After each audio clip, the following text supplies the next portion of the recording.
وَاعْلَمُوا أَنَّمَا غَنِمْتُم مِّن شَيْءٍ فَأَنَّ لِلَّهِ خُمُسَهُ وَلِلرَّسُولِ وَلِذِي الْقُرْبَى وَالْيَتَامَى۔ اس میں دو صورتیں ہیں، سورہ انفال اور سورہ توبہ، جس کو سورہ براءہ بھی کہا جاتا ہے۔ یہ دونوں صورتیں ٹوٹلی جہاد پر ہیں۔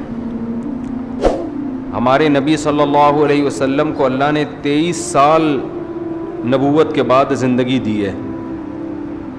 اس 23 سال میں آپ کا بہت بڑا وقت جنگوں میں گزرا ہے، کیونکہ مخالفت بہت زیادہ تھی۔ ایک لڑائی شروع نہیں ہوتی دوسری لڑائی، دوسری ختم نہیں ہوتی تیسری لڑائی، تیسری ختم نہیں ہوتی چوتھی لڑائی۔ تو اسی وجہ سے جو پچھلی آسمانی کتابیں ہیں، ان کتابوں میں جو ہمارے نبی کی علامات لکھی ہوئی ہیں،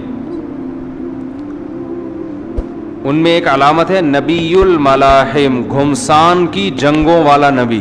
کیا خاندانی نام ہے یا نہیں ہے؟ لائٹ کو کیا ہو گیا ہے؟ فہد بھائی یہ کیمرہ لگا کے غائب کدھر ہو جاتے ہیں؟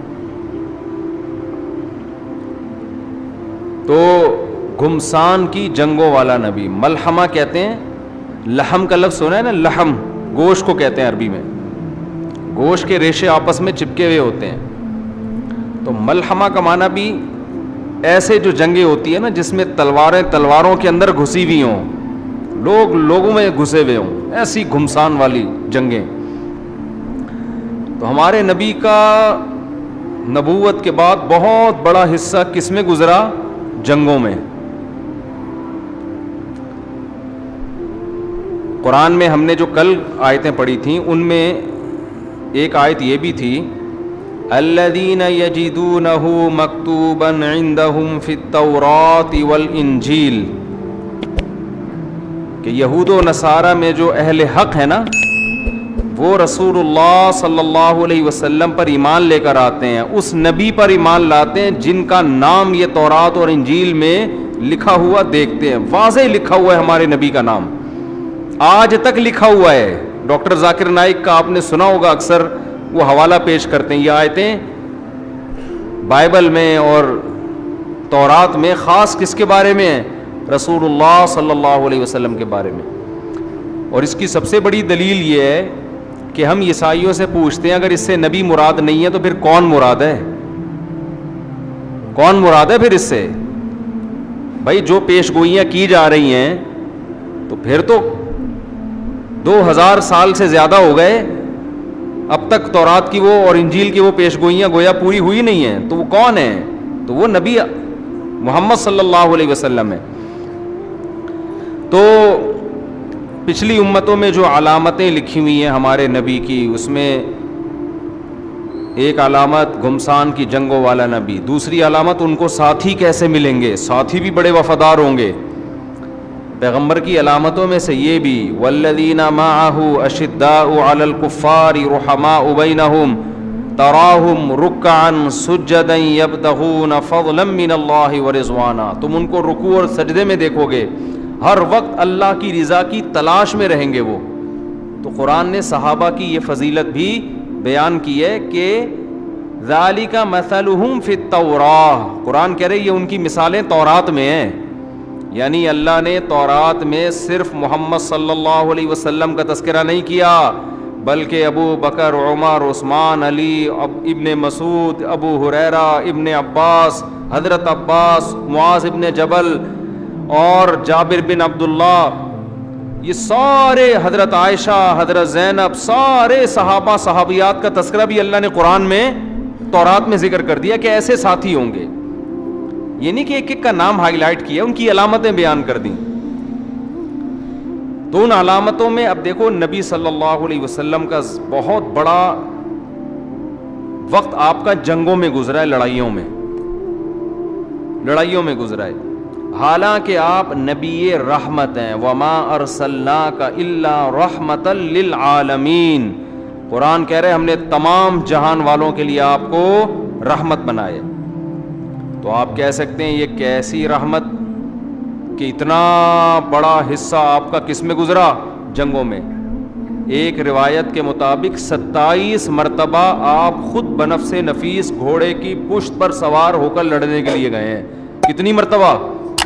27 جنگوں میں آپ نے خود شرکت کی ہے, چھوٹی بڑی, اور اس کے علاوہ جو آپ نے سرایا بھیجے ہیں, صحابہ کے لشکر بھیجے ہیں, وہ اس سے بھی زیادہ ہیں. تو بھائی رحمت کا وہ مفہوم نہیں ہے جو ہم نے فرض کیا ہوا ہے کہ اتنے میٹھے بن جاؤ کہ جو بھی کھا کے ختم کرنا چاہے آپ کو کر سکے. رحمت کا وہ مفہوم ہے کہ آپ سراپا رحمت بن جائیں, لوگوں کے لیے نرم دل ہوں, آپ کا ظرف لوگوں کے لیے بہت بڑا ہو, لیکن ظالموں کے لیے آپ کے دل میں جگہ نہیں ہونی چاہیے.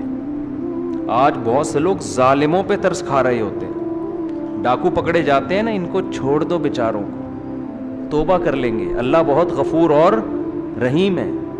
تو یہ بے وقوفی ہے, یہ رحمت نہیں ہے, یہ حماقت ہے. قومی مجرموں کو چھوڑ دینا اور اس طرح بڑے بڑے مجرموں کو, بہت سے مجرم تو ایسے ہیں جن کو معاف کا آپشن ہی, میں نے تو 2-4 دن پہلے پورا درس کیا تھا نا کہ کون سے مجرم ایسے ہیں جن میں تو معافی کا اللہ نے حکومت کو بھی آپشن نہیں دیا کہ حکومت بھی معاف نہیں کر سکتی. تو یہ جو سورہ انفال ہے اور سورہ توبہ ہے, A to Z کس کے بارے میں ہے؟ لڑائیوں کے بارے میں. غزوہ بدر کا بھی تذکرہ, غزوہ حنین کا تذکرہ, غزوہ احد کا تذکرہ, غزوہ تبوک کا تذکرہ. تبوک میں بہت بڑی لڑائی تھی. اسلام میں شروع کی جو جنگیں ہیں نا وہ ہوئی ہیں دفاعی. تو میں خیر وہ ان کے حکام بیان کرتا ہوں. پہلا حکم اللہ نے غنیمت کا بیان کیا کہ جب تمہیں لڑائی کے دوران مال جو تمہارے حصے میں آئے گا نا, تو بندر وانٹ نہیں ہوگی کہ جنگ فتح ہو گئی تو جو جس کے ہاتھ میں آیا وہ لے کے گھر پتلی گلی سے نکل گیا. ٹھیک ہے نا, ختم قرآن پہ بالوشاہیاں بٹ رہی ہوتی ہے نا, تو کسی کے ہاتھ میں 1 ڈبہ آ گیا, کسی کے ہاتھ میں 2 ڈبے آ گئے. یہ بھی اسلام نے آرڈر بیان کیے. فَأَنَّ لِلَّهِ خُمُسَهُ, 5واں حصہ اس غنیمت میں کس کا ہوگا؟ اللہ اس کے رسول کا. اللہ اس کے رسول یہ کنایا ہے کہ وہ گورنمنٹ کے پاس جائے گا, بیت المال میں جائے گا, اور وہ پھر اس حساب سے تقسیم ہوگا. 4 حصے کس کو ملیں گے؟ 4 حصے مجاہدین میں تقسیم ہو جائیں گے. پھر اس کے آگے حدیث میں احکام ہیں کہ جو گھوڑے کے ساتھ آئے تھے, اپنی سواری کے ساتھ آئے تھے, ان کا ڈبل حصہ ہے. جو بغیر سواری کے آئے تھے ان کا 1 حصہ. یہ فقہ کی کتابوں میں تفصیلی احکام لکھے ہوئے ہیں. پھر اللہ نے غزوہ بدر کا بیان کیا کہ اللہ نے تمہاری مدد کی اس وقت کہ اللہ نے دشمن تمہاری نگاہوں میں تمہیں تھوڑا کر کے دکھایا اور تمہیں دشمن کی نگاہوں میں بڑھا کے دکھایا. حالانکہ ادھر 313 تھے اور سامنے 1000 تھے. 2 ہجری میں ہوئی نا غزوہ بدر. غزوہ بدر کا جو واقعہ ہے نا وہ ایسے ہوا کہ رسول اللہ صلی اللہ علیہ وسلم جب مکہ سے ہجرت کر کے مدینہ تشریف لے گئے تو ظاہر ہے قتل کرنے کا ارادہ کیا تھا مکہ والوں نے, تو آپ صلی اللہ علیہ وسلم کو مکہ چھوڑنا پڑا. تو مکہ ایک الگ ریاست تھی, مدینہ ایک الگ ریاست. دنیا میں آج بھی اصول ہے کہ 2 ریاستوں میں جب تک کوئی ایگریمنٹ نہیں ہوتا آپ کسی کی حدود کو کراس نہیں کر سکتے. اگر آپ کریں گے ان کو یہ رائٹ ہوتا ہے وہ گولی بھی مار دیں آپ سے, آپ کا سارا مال اسباب چھین لیں. یہ پہلے بھی تھا, آج بھی ہے یہ اصول. یورپ میں بارڈر کراس کرتے ہوئے فائرنگ ہوتی ہے نا, کتنے لوگ مر جاتے ہیں. وجہ اس کی ہے کہ آپ نے جب تک پاسپورٹ ویزا نہیں بنوایا آپ کو اس کو نے اجازت ہی نہیں دی ہے. تو پہلے زمانے میں بھی یہ اصول تھا کہ آپ کے درمیان جب تک کوئی ایگریمنٹ نہ ہو, ایک ریاست دوسری ریاست کے لیے وہ اس کی پرمیشن کے بغیر اس میں داخل نہیں ہو سکتی تھی. رسول اللہ صلی اللہ علیہ وسلم مدینہ طیبہ میں آپ کو اطلاع ملی کہ ابو سفیان شام سے قافلہ لے کر مکہ مکرمہ کی طرف جا رہا ہے, تجارتی قافلہ. تو نبی صلی اللہ علیہ وسلم نے ارادہ کیا اس تجارتی قافلہ پہ ہم کیا کرتے ہیں؟ حملہ کرتے ہیں, کیونکہ کوئی ایگریمنٹ تو ہے نہیں, دشمن ملک ہے, اس کی دشمن فوج ہے.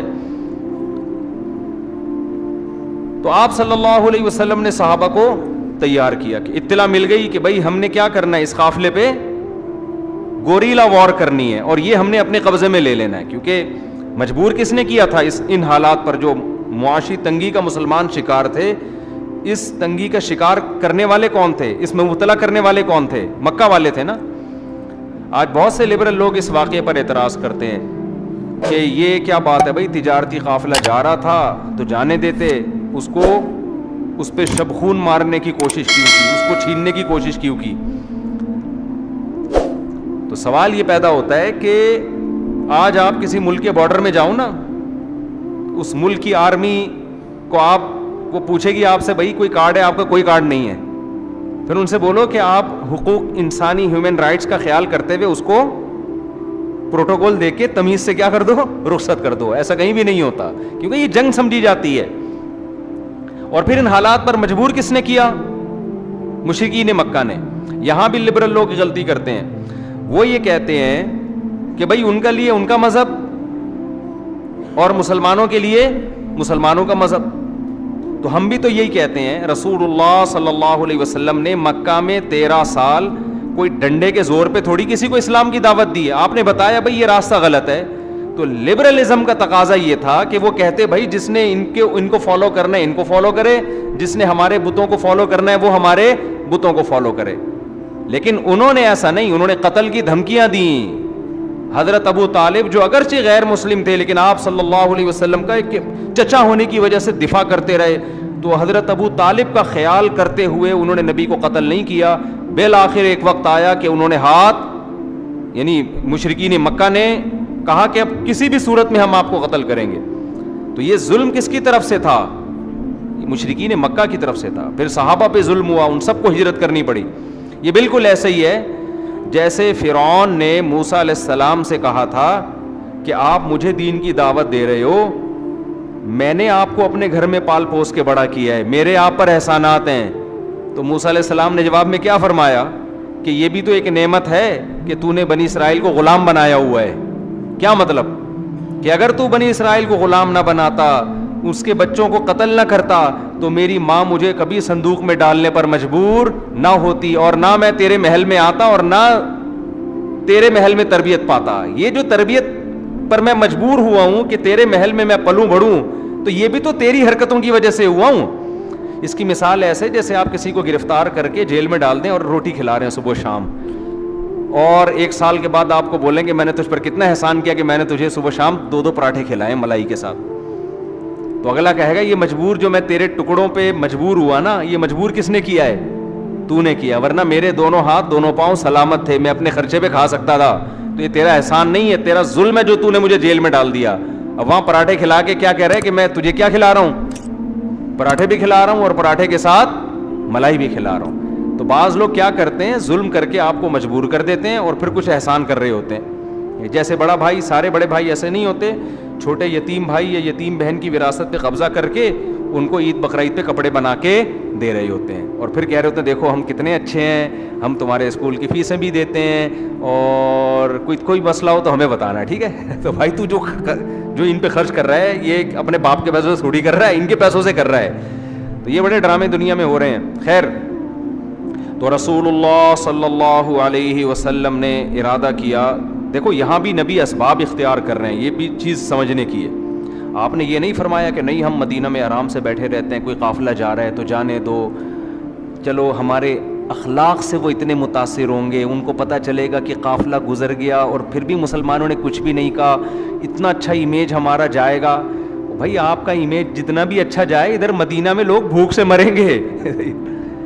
جو حالت کر کے رکھی ہوئی ہے, یہ بیچارے گھروں کو چھوڑ کر آئے ہیں جو مہاجر صحابہ ہیں, قسمہ پرسی میں ان سے ان کا مال چھین لیا گیا, ان کے بچوں کو ان سے جدا کر دیا گیا.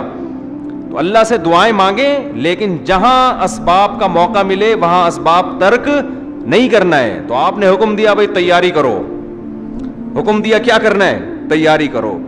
ہم نے حملہ کرنا ہے. یہ جو تجارتی قافلہ جا رہا ہے 313 یا 312 افراد کو لے کر, چونکہ وہ قافلہ تو بہت بڑا تھا مگر ظاہر ہے وہ جنگ کے لیے تو نہیں جا رہا تھا, وہ تو تجارت کے لیے تھا. تو آپ صلی اللہ علیہ وسلم کا خیال یہ تھا کہ 313 افراد ہمارے لیے اس پر حملہ کرنے کے لیے بہت ہیں. کوئی فوج تھوڑی ہے, کوئی آرمی تھوڑی ہے لڑنے کے لیے جو آ رہی ہے. تو آپ نے اس چیز کو سیکرٹ رکھا کہ بھئی ان کو پتہ نہ چلے, اور ہم جا کے حملہ کرتے ہیں اور ان سے تجارتی مال چھین لیتے ہیں. لیکن اللہ کچھ اور ہی چاہتا تھا. اللہ یہ چاہتا تھا یہ بڑی جنگ ہو. یہ کیا ہو؟ بڑی جنگ. اگر پہلے سے یہ پتا چل جاتا نا کہ ابو جہل مکہ سے 1000 کا لشکر لے کر آ جائے گا تو آپ صلی اللہ علیہ وسلم پھر ارادہ نہ کرتے. کیوں؟ یہ بھی سمجھنے کی بات ہے. اسلام نے ہمیں جنگ میں بھی اسباب اختیار کرنے کا حکم دیا ہے. اپنے سے کئی گنا زیادہ طاقتور سے ہمیں پنگا لینے کی اجازت اسلام نے نہیں دی ہے. یہ اس لیے کہہ رہا ہوں آج بہت سے نوجوان سر پھرے وہ بس یہ کہتے ہیں اڑ جاؤ، پھاڑ دو، پھوڑ دو، توڑ دو، یہ کر دو، اللہ کی مدد آئے گی، 313,000 پہ غالب آ سکتے ہیں تو ہم نہیں آ سکتے. وہ بھائی وہ تو اللہ نے کر دیا تھا، ورنہ انہی جو آیتیں ہم نے آج پڑھی ہیں نا انہی میں آیا ہے کہ اے ایمان والو ان یکم منکم مئۃ یغلبوا مئتین، میرا وعدہ ہے کہ 100 ہوگے تو 200 پہ غالب کروں گا، 1000 ہوگے تو 2000 پہ غالب کروں گا. کیا مطلب؟ اس سے کم میں میرا وعدہ نہیں ہے. آدھا کام اسباب سے ہوگا، آدھا تمہاری ایمانی طاقت سے ہوگا. اگر آدھے سے بھی کم ہو پھر اللہ کی طرف سے کوئی ذمہ داری نہیں ہے، پھر شکست بھی ہو سکتی ہے. اسی لیے تمام فقہا کا اتفاق ہے کہ آپ اگر خود کسی ملک پہ کسی دشمن پہ اٹیک کر رہے ہیں تو یہ آپ کے لیے شرعاً اس وقت تک جائز نہیں ہے جب تک آپ کے پاس ان کی طاقت کی نسبت کم سے کم آدھی طاقت نہ ہو. آدھی سے کم ہے تو پھر آپ کو پنگا لینے کی اجازت نہیں ہے، کیونکہ آپ پھر خودکشی کہلائے گی. یہ نہیں، یہی بات میرا خیال ہے. اس کی مثال ویسے بھی ہے نا، 10 آدمی آپ سے لڑنے کے لیے آ رہے ہیں، آپ نے کہا نعرہ تکبیر لگا کے میں سب سے لڑوں گا. فلم میں تو لڑ لو گے آپ، فلم میں پاکستانی فلم ہوگی تو 20 سے بھی لڑ لو گے، انڈیا کی ہوگی تو 10 سے لڑ لو گے، انگریزوں کی ہوگی تو 2-4 سے زیادہ سے. لوگ کہتے ہیں نا، ہم بھی بچپن میں اللہ معاف فرمائے دیکھی تھی، توبہ کر لی تھی، تو اس میں دکھاتے تھے، پاکستانی میں دکھاتے تھے کہ دشمن وہاں کھڑا ہے، مکہ آپ نے یہاں سے مارا تو وہیں سے گر گیا جا کے نا، اور 25-30 آدمی اور لڑک گئے. انڈیا میں تھوڑا اور ریئلٹی دکھاتے تھے اور انگریزوں میں تھوڑا اور زیادہ دکھاتے تھے. تو یہ فلموں میں تو بہت ہوتا ہے اس طرح، لیکن گراؤنڈ ریئلٹی کو دیکھ کر جو اسلام نے حکم دیا ہے کہ آپ کو حکومت کے خلاف بغاوت کی بھی اجازت نہیں ہے جب تک کہ آپ کے پاس اسباب کی دنیا میں اتنی پاور نہ ہو کہ اسباب